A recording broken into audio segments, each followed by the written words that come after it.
El día que tuve a mi hijo por primera vez en mis brazos, supe que mi vida iba a cambiar completamente a partir de ese momento.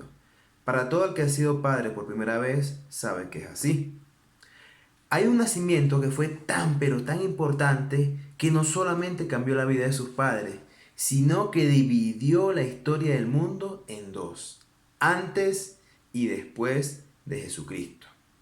El día de hoy vamos a estar hablando acerca del nacimiento de Jesucristo, ubicándonos en Mateo capítulo 1, versículo 18 al 25. La semana pasada hablamos acerca del linaje humano de Jesús y ahora vamos a estar hablando acerca del linaje divino de Jesús. El versículo 18 comienza con la siguiente cláusula. El nacimiento de Jesucristo fue así, dos puntos. Es decir, de acá en adelante se va a estar hablando única y exclusivamente que del nacimiento de Jesús y de cómo éste fue. Estando desposada María, su madre, con José. Mateo es muy enfático en explicarnos que Jesús era hijo solamente adoptivo de José, como nos dijo en el versículo 16 que estudiamos la semana pasada, y que María era la madre por la cual nació Jesús.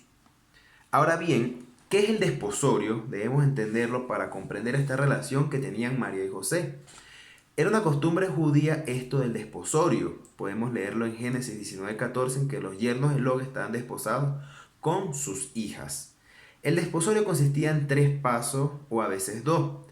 El primer paso era cuando las familias se ponían de acuerdo en que sus hijos se iban a comprometer. Esto ocurría generalmente en la niñez y los hijos no tenían por qué conocerse. Incluso muchas veces no se conocían hasta el Kiddushin o compromiso, que es el segundo paso, donde se da a conocer oficialmente este compromiso que habían hecho anteriormente. Este contrato o este segundo paso era tan vinculante que la pareja se consideraba legalmente casado y no se podían divorciar a partir de acá a menos que fuera por fornicación. Este periodo por lo general duraba un año y servía como un tiempo de prueba y una demostración de fidelidad. Durante este periodo la novia y el novio por lo general tenían poco o ningún contacto social entre sí. El tercer paso era la jupat o la ceremonia de boda, en donde estos dos chicos, dos jóvenes, se casaban. Este tenía lugar al final del año del compromiso y se hacía un contrato que era sellado con el pago de la moar o la dote, que era pagada en este caso por el hijo. Este tenía que dar el salario de un año, es decir, tenía que trabajar un año ahorrando para pagar por su mujer, la dote. Dice el versículo, antes que se juntasen. Esto indica que José y María estaban en el segundo paso del desposorio, que es el Kiddushin. El Kiddushin. Ellos ya eran considerados esposos, pero aún no vivían juntos, por eso la palabra juntarse, o sea, antes de que se mudasen a vivir. Podemos creer que estaban en la fase final de ese compromiso, de ese Kiddushin. Dice que se halló que había concebido del Espíritu Santo. Es decir, estaba embarazada de una manera sobrenatural. María era virgen, no había conocido varón, como dice Lucas 1:34, es decir, no había tenido intimidad con ningún varón, mucho menos con José. Muchas veces nos centramos únicamente en el nacimiento, en el que María era virgen. Y aunque es un punto importante, lo más importante aquí es que se halló que había concebido de parte del Espíritu Santo. No es tanto el embarazo virginal lo que quiere dar a conocer Mateo, sino el obrar de Dios en este. No fue el acto común humano de procreación el que trajo a Jesús al mundo, sino el acto sobrenatural de Dios. Muchos incrédulos hacen burla acerca de este nacimiento porque les es chocante comprender esto. Sin embargo, si Mateo no creyera que este relato era cierto, si era cierto, simplemente lo hubiese omitido de su evangelio. Lo que Mateo quiere enseñarnos es la acción sobrenatural de Dios. La concepción del Espíritu nos enseña que Jesús tenía dos linajes. El linaje humano por parte de María y el linaje divino por parte de Dios. La concepción del Espíritu Santo nos enseña esto, que Jesús venía del linaje de la mujer, de la simiente de la mujer, como dice Génesis 3:15. También lo podemos ver en Gálatas 4:4. Ahora bien, muchos han sugerido que el cristianismo tomó estos acontecimientos de supuestas leyendas paganas de nacimientos virginales. Por ejemplo, tenemos que los romanos creían que Zeus fecundó a Semelec sin contacto y que ella concibió a Dionisio.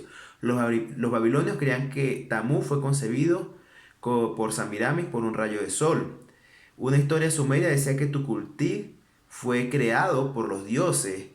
Incluso llegó a sugerirse que la diosa de la creación supervisó la concepción del rey Sennacherib. En la concepción de Buda, su madre vio que un elefante blanco le ingresaba en el vientre. En el hinduismo se dice que Vishnu descendió al vientre de Devaki y nació como su hijo Krishna. Existe incluso la leyenda de que Alejandro Magno tuvo un nacimiento virginal por parte del poder de Zeus mediante una serpiente que se introdujo en su madre Olimpia. Es verdad que existen todos estos mitos, pero hay un problema con estos mitos. Estos mitos por lo general estaban llenos de un carácter inmoral.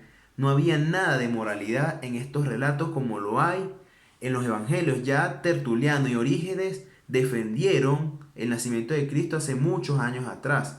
Habla de que cuando un Dios inflamado por la concupiscencia viola a una niña o comete adulterio con una mujer casada, el resultado, si se produce la concepción, no es un nacimiento virginal. Ya la mujer no es virgen cuando esto ocurre. Y esto no es lo que vemos en el nacimiento virginal de Jesús, en el embarazo de María. No vemos nada de esto.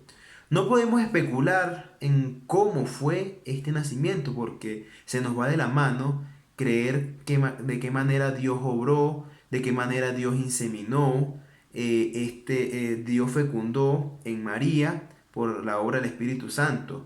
Solo debemos comprender que Dios tenía un propósito, Dios tenía sus razones y podemos inferir acá, sacar cuenta que era el hecho de que Jesús iba a nacer con el linaje humano de parte de María y con el linaje divino de parte de Dios. Muchos ven en el nacimiento virginal el hecho de que era necesario para que Jesús naciera sin pecado, infiriendo que en primer lugar María no era pecadora, e incluso algunos afirman que María había nacido también de manera virginal.